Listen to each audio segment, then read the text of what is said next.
When we're talking about a high-performance building, what kind of components are we typically looking at as compared to conventional stick construction, for example? When everybody talks about a high-performance building, they seem to focus almost completely on the envelope.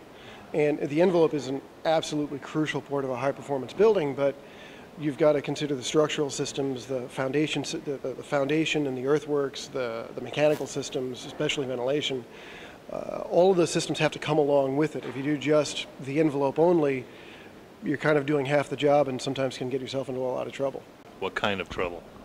For example, if you tighten up the envelope to reduce the air exchange rate of the house, the natural leakage of the house, you actually can, if you don't put a mechanical ventilation system in, you wind up with terribly poor indoor air quality because you wind up with very stagnant, stale air because the house isn't leaking anymore. You've tightened up the envelope, but that means now there's no supply of fresh air.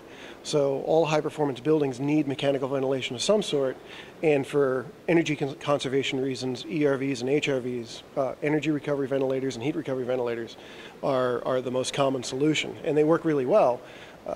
They're not small, they do require a bit of duct work and a little bit of planning at design time, but when they're designed in at the planned stage, it rolls right along and works very well. Another place people get caught up in is, the heating system. When you tighten up the envelope, cut the air infiltration rate, and especially if you're using an HRV or an ERV, the heat loss of the building can be half of what it was before.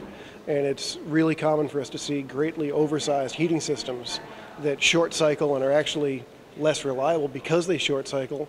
They're running way down the bottom of their firing range, and when they run excuse me, run for a very short period of time. That's hard on any machine. Sure. As with most machines, it's not how many hours it runs, it's how many times it starts and stops. And an oversized heating unit will have a really short life and be very high maintenance. Well, thanks very much. Thank you, it's been my pleasure.